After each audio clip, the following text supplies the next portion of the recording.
dois filmes britânicos receberam o Oscar da Academia de melhor filme do seu respectivo ano. E ambos foram a respeito de dois homens. Um foi Eric Liddell e o outro foi Gandhi. Ambos tiveram a força e a coragem, quando sob pressão, de dizer não a si mesmos, de exercer autodisciplina. Quero tomar como meu texto de hoje 1 Coríntios, capítulo 10, começando com o versículo 12. Aquele, pois, que pensa estar em pé, veja que não caia. Não vos sobreveio tentação. Ouçam isto: não vos sobreveio tentação que não fosse humana. Todo ser humano enfrenta tentações no decorrer de sua vida. Mas Deus é fiel e não permitirá que sejais tentados além das vossas forças. Pelo contrário, juntamente com a tentação, vos proverá livramento, de sorte que a possais suportar. Deus proveu escape, se você conhece a Cristo. Bom, aqueles dois filmes tiveram um tremendo impacto sobre o mundo. O de 1982 foi Carruagens de Fogo, a história de Eric Liddell, um jovem que disse não a si mesmo e sim a Cristo. Ele surpreendeu o mundo quando se recusou a correr num domingo nas Olimpíadas de Paris de 1924. E vocês todos sabem que ele disse não até mesmo ao príncipe de Gales, que lhe pediu que corresse, porque ele era o homem mais rápido do mundo nos 100 metros. Mas ele disse não, porque ia ser num domingo e era contra suas convicções bíblicas escocesas. E recentemente foi comemorado o 60º aniversário da grande vitória de Eric Liddell nas Olimpíadas, porque ele correu nos 400 metros, em que ninguém achava que teria chance, e venceu. E fizeram esse grande filme a respeito da sua vida. E o que muita gente não sabe é que a vida de Eric Liddell não se limitou àquela vitória, porque depois que se formou na Universidade de Edimburgo, quando partiu, a estação estava lotada de colegas e professores cantando "Saudai o nome de Jesus", porque Eric Liddell foi para a China como missionário. Foi capturado pelos japoneses durante a guerra e morreu num campo de concentração japonês. Mas naquele campo, ele trouxe alegria e coragem a todos os prisioneiros, pois pregou para eles e cantou para eles, ministrando as suas almas. E ouvi dizer que estão preparando um outro filme, mostrando sua vida ali, porque ele teve coragem de dizer não. O mundo ouviu falar dele, porque ele disse não àqueles que tentaram fazer com que abandonasse as suas convicções cristãs pessoais. E eu penso em William Booth, há pouco mais de 100 anos atrás, que fundou o Exército da Salvação. Ele se converteu, tornou-se um vigário, um pastor, e foi para as favelas de Londres, para as zonas da luz vermelha. Pregou entre a gente pobre, formou um pequeno grupo chamado Banda Aleluia, e ia às esquinas, e ia também às prisões. E alguns dos líderes religiosos da época não gostaram daquilo. E assim ele foi chamado diante de uma conferência de líderes religiosos. E disseram: William Booth, você vai pregar onde nós o mandarmos, senão será excomungado. Ali estava ele, diante daquela vasta assembleia de pastores. Que podia dizer? Catherine Booth, que se tornou tão famosa quanto ele, sua esposa, estava na galeria e abanou o seu lenço gritando: William, diga não! E William obedeceu sua esposa e disse não. E assim nasceu o Exército da Salvação.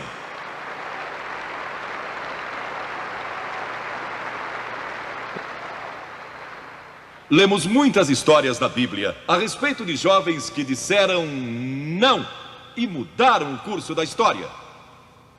A primeira que quero mencionar, talvez nunca tenham ouvido falar. Seu nome foi Vasti e foi rainha da Pérsia.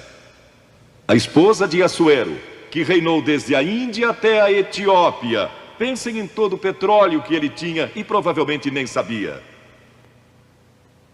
Um dos monarcas mais ricos que já viveu. E ele deu uma grande festa que durou muitos dias. No fim, provavelmente já bêbado, ele ordenou que sua esposa Vasti viesse e ali dançasse para todos os seus convidados. E ela assombrou aquele grupo de líderes mundiais. Ao se recusar, ela disse: não, eu não vou expor o meu corpo para esses homens. Ele mandou outra mensagem, ameaçando que ela deixaria de ser rainha e perderia seus confortos e bens materiais e toda a sua fama. Mas a sua resposta foi a mesma: não. E ela mudou a história, porque foi deposta como rainha. Nada mais sabemos. Mas por causa dela, Esther se tornou rainha e o povo judeu foi salvo. E até o dia de hoje, o povo judeu celebra um grande feriado, porque uma mulher disse não e abriu a porta para a salvação do povo judeu, porque havia um homem como Hitler, e era o primeiro-ministro do país, decidido a destruir e aniquilar os judeus. Agora, a Bíblia tem muito a dizer a respeito de sensualidade e lascívia e depravação. A palavra lascívia significa a tendência de incitar desejos sensuais. Sensualidade significa o apelo proposital aos sentidos físicos para satisfação pessoal. Talvez lendo um livro pornográfico ou assistindo um filme impróprio. A Bíblia diz que devemos nos abster das paixões carnais, da sensualidade, que fazem guerra contra a alma. Elas estão em guerra contra a sua alma e seu espírito. E a Bíblia diz que devemos nos abster delas, ficar longe delas. E então a Bíblia usa outra palavra, reprobou. Agora, isso se refere a pessoas totalmente depravadas, de consciências mortas ou cauterizadas, não sabem mais corar, perderam a capacidade de discernir entre o bem e o mal. E em Romanos 1:28 lemos: e por haverem desprezado o conhecimento de Deus, o próprio Deus os entregou a uma disposição mental reprovável para praticarem coisas inconvenientes. Ou seja, Deus desistiu deles dizendo: vão em frente, gozem toda depravação e toda a sensualidade que quiserem, não vou perturbá-los. Ainda não. Mas saibam que seus pecados os acharão e prestarão contas no dia do juízo.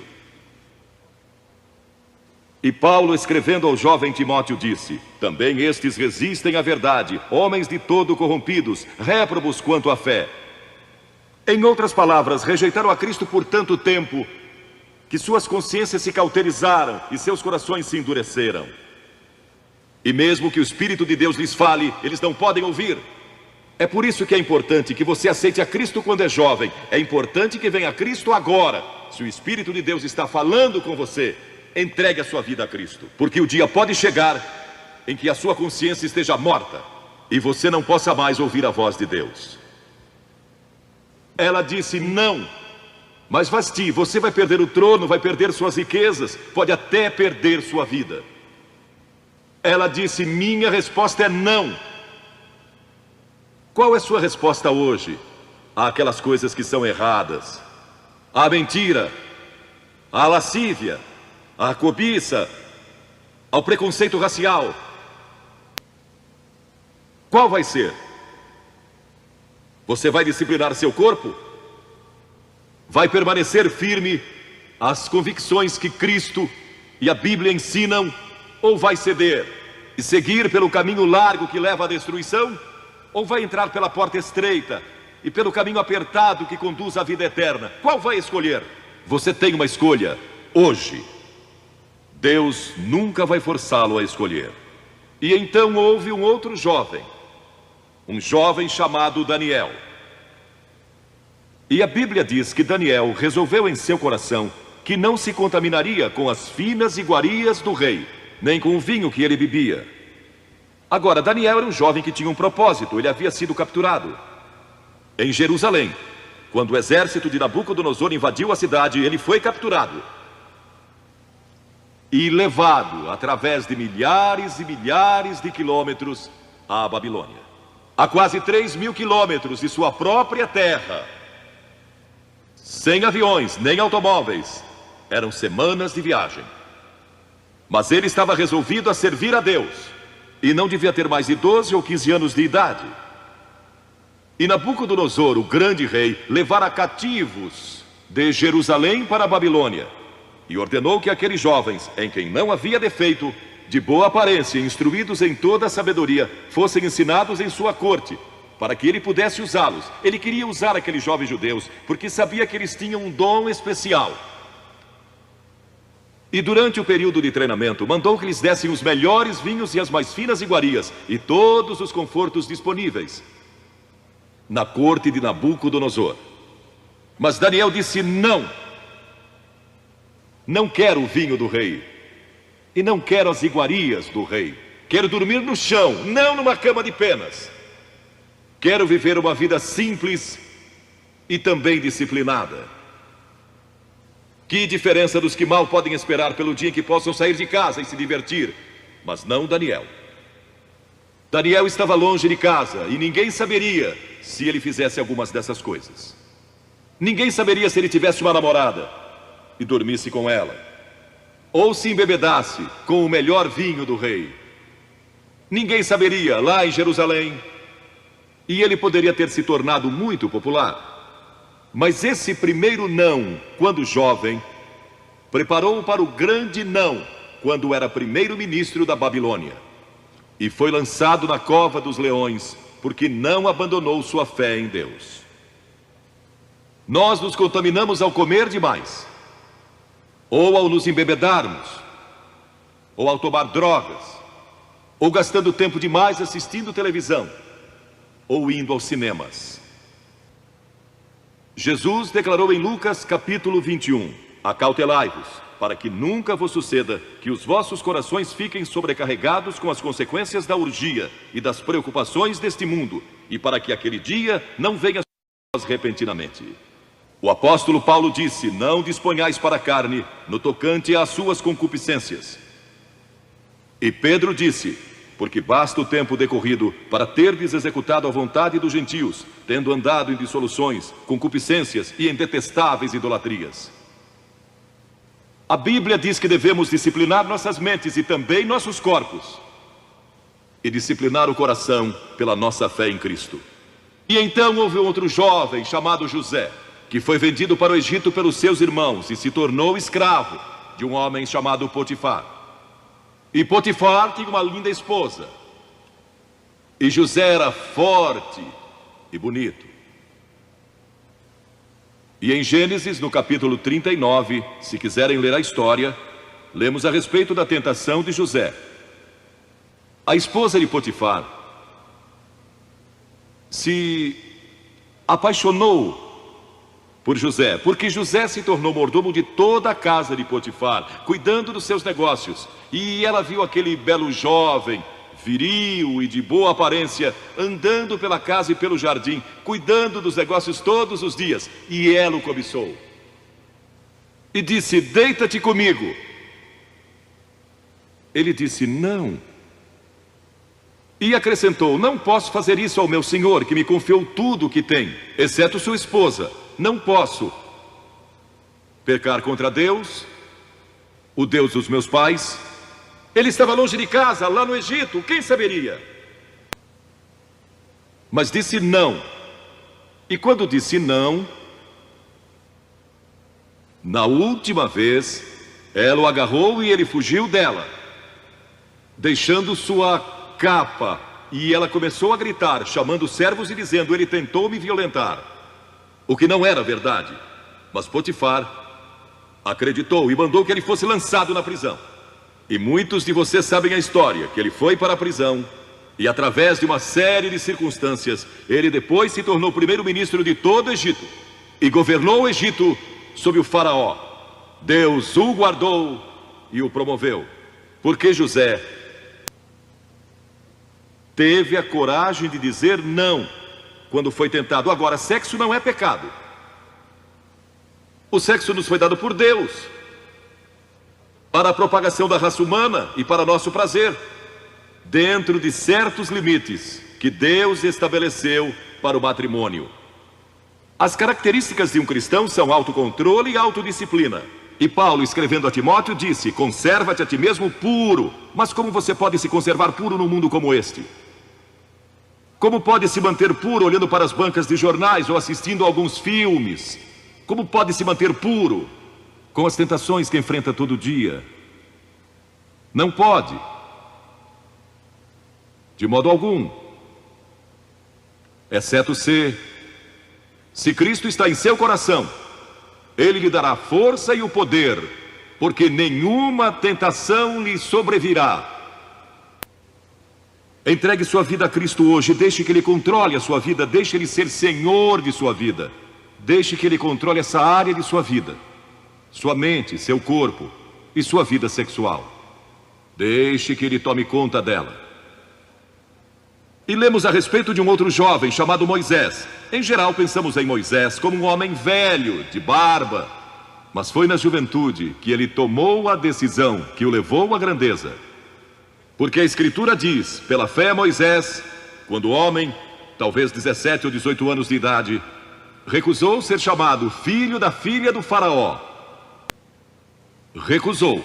Ele fez uma escolha, preferindo ser maltratado junto com o povo de Deus, a usufruir prazeres transitórios do pecado. Agora, observe que ele estava no Egito. Era filho da filha de Faraó, herdeiro do trono do Egito. E talvez seria o próximo Faraó. Mas ele fez uma escolha, porque sabia que seu povo, o povo de Israel, era escravo dos egípcios. E ele teve que tomar uma decisão no auge da sua glória. E no auge de tudo o que lhe foi oferecido. E ele disse não a Faraó: não vou ser seu filho, prefiro sofrer e morrer com o meu povo e servir o Deus vivo e verdadeiro. E foi exatamente o que ele fez. E conhecemos Moisés hoje como um dos grandes homens da história. Ele rejeitou os prazeres transitórios do pecado. E há uma diferença entre prazeres e alegria. Quem ama os prazeres empobrecerá, diz a Bíblia. E ela cita um homem que disse: entreguei meu coração à loucura e aos seus prazeres, mas tudo isso é correr atrás do vento. Quem vive em prazeres está morto, embora viva, amando os prazeres mais do que a Deus. A Bíblia diz que há pessoas que amam aos prazeres mais do que amam a Deus. É o seu caso? Você ama a Deus mais do que ama prazeres pecaminosos? Não falo de esportes e todas essas coisas maravilhosas que temos. Falo de prazeres pecaminosos. Mas a alegria é produzida pelo Espírito Santo. E há centenas de passagens que falam dessa alegria. Você pode ter alegria, mesmo quando não tem prazer, porque a alegria é profunda. O anjo disse aos pastores naquela grande noite: não temais, pois vos trago boa nova de grande alegria, que o será para todo o povo. E mesmo no sofrimento, quando você recebe a Cristo, Deus não remove o sofrimento. Ele não remove todos os problemas e as dificuldades da sua vida. Não faz isso. Ele não promete, se você está desempregado, conseguir um emprego amanhã se você aceitar a Cristo hoje à noite. Ele promete que lhe dará graça e força e alegria em qualquer situação. Bem-aventurados sois quando os homens vos odiarem e quando vos expulsarem da sua companhia, vos injuriarem e rejeitarem o vosso nome como indigno, por causa do Filho do Homem. Regozijai-vos naquele dia e exultai. Ele disse: quando vierem a mim e tiverem problemas e tribulações e as pessoas odiarem vocês, ele disse: exultai, porque grande é o vosso galardão lá no céu, pois dessa forma procederam seus pais com os profetas. Todos que viverem piedosamente em Cristo serão perseguidos, a Bíblia diz. Ainda haverá sofrimento. Jesus disse: quem não tomar a sua cruz e negar-se a si mesmo, não pode ser meu discípulo. Moisés escolheu a alegria de seguir a Deus, em vez da vida de prazeres no Egito. O que você está seguindo? Qual é a sua escolha nesta hora? E então o último é Jesus. Jesus foi tentado em todas as coisas à nossa semelhança, mas sem nenhum pecado. Quer dizer que Jesus foi tentado a mentir? Sim. Que Jesus foi tentado a cobiçar? Sim. Que ele foi tentado a adulterar? Sim. Que Jesus foi tentado a roubar? Sim. Ele foi tentado em todas as coisas, como nós, mas sem pecado. Como ele teve vitória sobre a tentação? A Bíblia nos diz no capítulo 4 de Mateus e em muitos outros textos, mas vou falar só deste. O diabo veio a ele quando ele estava faminto e sedento e disse: se és o Filho de Deus, manda que estas pedras se tornem em pães. Observem que ele tentou colocar dúvidas na mente de Jesus quanto à sua identidade. Agora, Jesus era o Filho de Deus, nascido de uma virgem, Filho de Deus, que foi ressuscitado dos mortos pelo poder de Deus e está vivo hoje. Mas o diabo pôs dúvidas em sua mente. Ele estava fraco e cansado e faminto, um ser humano. Ele não enfrentou o diabo como Filho de Deus, enfrentou-o como homem. E ele sempre respondeu citando as Escrituras. É por isso que você deve decorar as Escrituras. Nem só de pão viverá o homem, mas de toda palavra que procede da boca de Deus. Jesus disse que há uma coisa que é mais importante que a comida, e sexo, e coisas materiais. É sua vida espiritual. E então ele disse: se tu és o Filho de Deus, atira-te abaixo, porque está escrito: aos seus anjos ordenará a teu respeito que te guardem, para não tropeçares. E Jesus de novo respondeu: está escrito, não tentarás o Senhor teu Deus. E então o diabo levou a um alto monte e lhe mostrou todo o futuro do mundo, todos os reinos que ainda estavam por vir. E lhe disse: se dobrares o teu joelho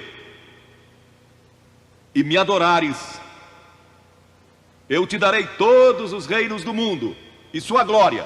Jesus não argumentou se ele podia fazer isso. O diabo pode dar-lhe qualquer coisa. Alguns de vocês estão vendendo as suas almas por nada, coisa sem valor. A Jesus ele ofereceu o mundo todo, mas ele sabia que a cruz estava esperando por ele, e o único meio de salvação para o mundo era a cruz. Se tivesse obedecido o diabo, nós nunca teríamos tido a oportunidade de sermos salvos e perdoados. Jesus teria tomado um atalho e nós estaríamos perdidos. Mas Jesus disse: está escrito, ou melhor, começou dizendo: retira-te, Satanás,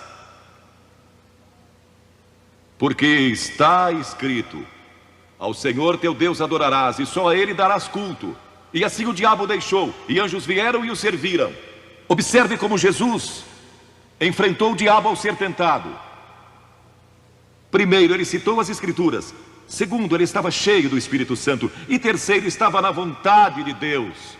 Você está disposto a dizer não às tentações do diabo?